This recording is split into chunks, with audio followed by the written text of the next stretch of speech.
So you've seen some of the key capabilities that are available in Azure Stream Analytics, some of the built-in analytic functions and so on.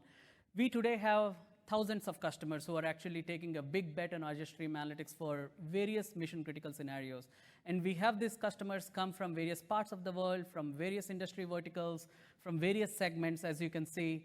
And one such customer who is doing some very innovative things with Azure Stream Analytics happens to be Downer Industries in Australia. And before I hand off to Stuart to talk about how they are using Azure Stream Analytics, let me quickly play a video that talks through what is Downer Industries. Stuart? Sometimes the world just happens. While we're happily unaware of the momentum that's going on behind the scenes. We should probably be on 4 or 7 comments.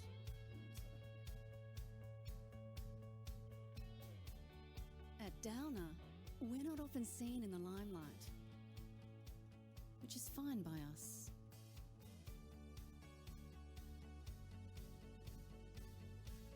We're focused on helping our customers make people's lives better every single day. We're a leading provider of integrated services in Australia and New Zealand. Exploring new technologies and innovative approaches, while providing our customers and the community with services that they rely on.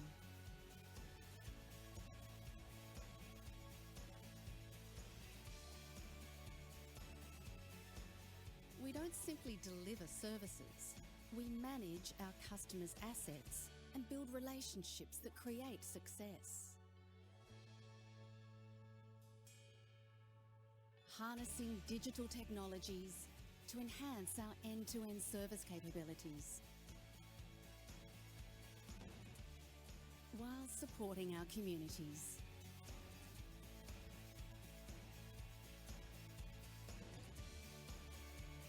At Downer, we're looking ahead, doing what we do best, so you can get on with life.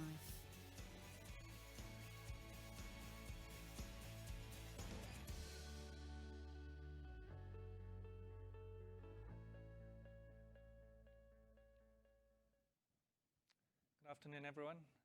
My name's Stuart Trotter. I'm the Software Development Manager for Downer Digital Data Services, part of the Downer Group in Australia. And hopefully what you can take away from that video is a sense of the diversity of services that we offer. So everything from building trains and roads to renewable energy and defense. And what we've learned from that is there's quite a few challenges that are common across those divisions within the business. The first one is that there's a real driver to move away from kind of schedule-based maintenance to condition-based maintenance. And the other one is that our customers these days are a lot more discerning and are really asking for smarter solutions from our business. So with that in mind, about 3 years ago, my team and I started looking at building a platform that is a self-service IoT big data analytics platform called Neuriverse. And it's built in .NET on top of a whole heap of Azure PaaS services. And we've started rolling that out. To the business and tackling a few of these challenges. And what I want to talk to you a bit about today is what we're doing with Azure Stream Analytics within the platform to address some of the issues in the business. Two of the projects I'm going to talk about is TrainDNA and RAMS. I'm probably going to focus more on TrainDNA. And TrainDNA is really about a solution that we've delivered to our rolling stock services division. And what they do is they build trains and then they maintain them. And they've got really long contracts, like 30-year contracts. And they have a real need to move to condition-based maintenance, but also to continually improve on the delivery of safety and reliability for their customers. So What we've done initially now is we've brought on the Waratah fleet in Sydney, and that fleet consists of about 80 passenger trains, and those trains give us about 31,000 signals per train every 10 minutes that we ingest into the platform, and we've also got about 6 years worth of history that we've brought in as well. So we've got a wealth of data to draw from. And to give you an example of what we're doing with Stream Analytics there, we have a safety use case around batteries that I'll describe now. So trains have got heaps of batteries on board, and in Sydney in the hotter months, they're susceptible to a condition called thermal runaway, where basically there's a chemical reaction that occurs within the battery, and that reaction is self-perpetuating, and the battery gets hotter and hotter until it becomes a real fire hazard on the train. What makes it even more difficult is when you look at the data, there's a lot of false positives coming through, and so it's quite hard to actually pinpoint when this is an actual event. So what we've done with Stream Analytics and what we're able to do there is look at a 6-hour time window, and within that window we're able to eliminate the false positives that are coming in and detect the very initial signs of a true thermal runaway event. At that point, we use Azure Functions to send a notification out to our fleet engineers. They're able to dispatch a field technician out to the train. The guy hops on board, he isolates the battery, making the train safe, and then that battery is swapped out the next time the train goes into the maintenance yard. Then we have RAMs, and what happened with RAMs is our contract mining business came to us and said, look, we really need a lightweight fleet management system for a mine out in Queensland. So they've got an open cut mine there, and they want to monitor their fleet of haul trucks and shovels. So what we're doing there is we're taking about 200 signals per vehicle every second into the platform, and a handful of signals per tire as well every 10 seconds. What that gives us is the ability to monitor not only the health of each individual vehicle, but actually the performance of the fleet as a whole. So we can track, payloads that are being loaded into the haul trucks, where they're going in the pit, and so on, which has been a game changer because we can actually track all of that now in real time for our customer. Okay, so I want to talk a little bit about the architecture. So this is train DNA. So on the left-hand side, we've got the train itself producing about 31,000 signals, and that's being collected by another downer system called MFAIS. And then we take a feed out of there into our device simulation service. It does some very lightweight transformations on the data before sending that up to Azure IoT Hub. And then we have a suite of Stream Analytics jobs that are consuming those messages, and they're performing a bunch of analytics, such as the thermal runaway use case. We're monitoring airbags in the suspension. We're monitoring auxiliary power supplies, all sorts of things. We're also using the geospatial queries to enrich the data as well. So for example, we detect when a train has been sat in a maintenance yard for a while, and we flag it as being in maintenance as opposed to in operation. In addition to that, we're using a lot of time windows. One of the time windows that we're using is actually looking for the absence of data for a train. So we can basically detect when the train has lost communication with the network, and we can get someone out to investigate. As I mentioned before, we're using Azure Functions as an output when we need to send a notification to the engineers. And very importantly for us, Stream Analytics enables our Lambda architecture as well. So you can see on the right there, we're outputting to both Azure SQL Database and Azure Data Lake Store. And the way that works is within the job, we select a subset of the signals that we require for real-time reporting. We dump those into SQL, and then we take all of the signals and we stick them into the data lake where they're partitioned. Up above, we've got Service Fabric, so our whole platform is underpinned really by Service Fabric. And in this case here, it's actually managing the data retention policies that we enforce on our SQL databases. So the users can basically define windows of data that they want to retain within SQL, and we truncate the rest. And then on the far right-hand side, we've got Power BI embedded, taking data straight out of SQL for the near real-time reporting, And we're also pushing data into Azure analysis services and providing models to our users for self-service reporting as well. And then lastly, down the bottom, we've got Azure Databricks, which is running our SQL jobs, both scheduled and ad hoc against the data lake.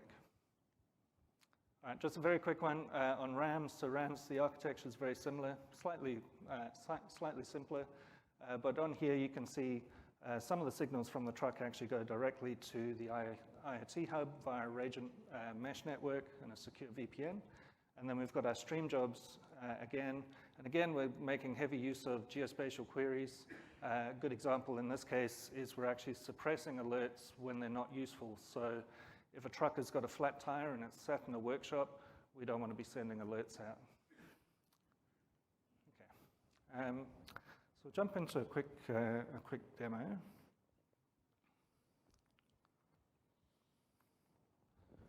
think we're on 6.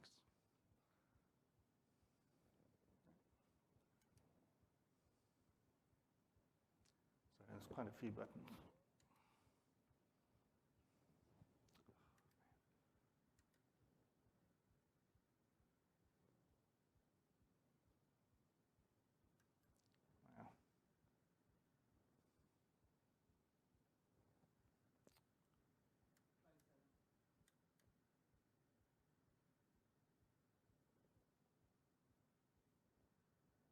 No? Okay.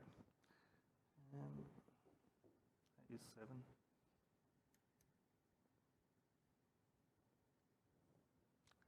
can skip on to the slides, I guess. Are they straight after here?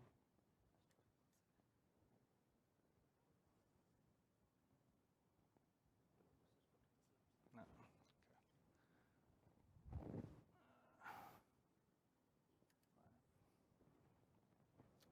All right. So we might get to a demo a bit later. Let's just talk about why we chose ASA in the first place. So very important for us is it's a platform service. So we've got a very small team. And historically, we've worked a lot with VMs, but at this sort of scale, for us to actually maintain a whole bunch of VMs would be nigh on impossible. So we really focus on platform services to help us out. Ease of adoptability, we've got a large user base that has a lot of SQL skills and background. So having a service that supports a SQL-like syntax is really important. Native integration, obviously, with key Azure services like IoT Hub, Data Lake Store, functions, ML is important. Ease of scalability. I'll talk about deploying to the edge in a minute on the next slide. And then the last one was really important for us is the data immutability, because we offer this feature as a self-service option within the platform. But for us, time series data is immutable. So we needed a service that was going to allow us to support that. And ASA does that out the box by ensuring that when we're outputting to SQL and Data Lake Store, we can only do inserts. Okay.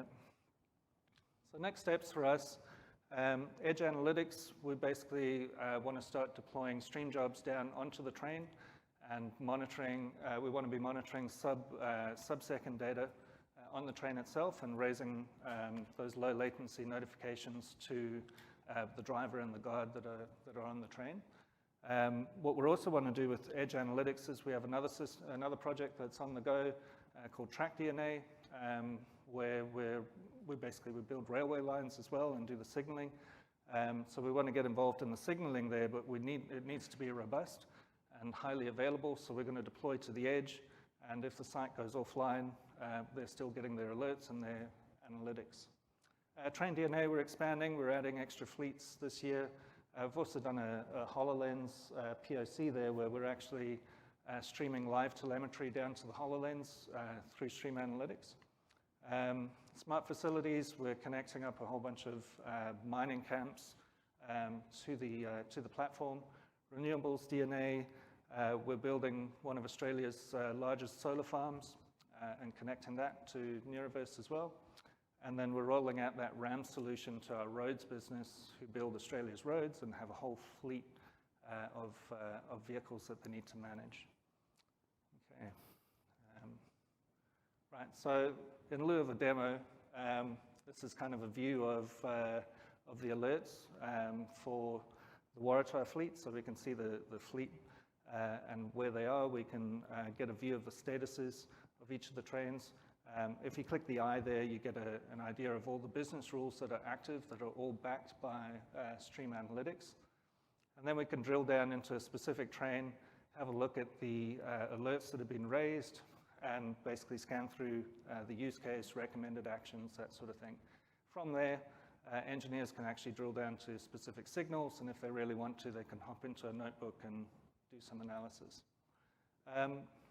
I just wanted to show you this as well. So in Visual Studio, we can monitor the metrics for the jobs. We can do this in the portal as well, but it looks cooler in VS. So here we're looking at inputs, output events. We're looking at the utilization as well. So this one's running between 30 and 40%, which is pretty good. And then in Azure, in the portal, we're looking at the same stream job here, but here we're looking at the alerts. So these alerts are monitoring those same metrics and basically telling us if we lose our input events for a period of time, we need to send out emails, SMSs, and so on to the team. And if our utilization exceeds 75% for more than 5 minutes, then again, we need to get some alerts. So that's it from me. Thank you very much. So JS is going to talk to you now a bit about stream analytics and big data.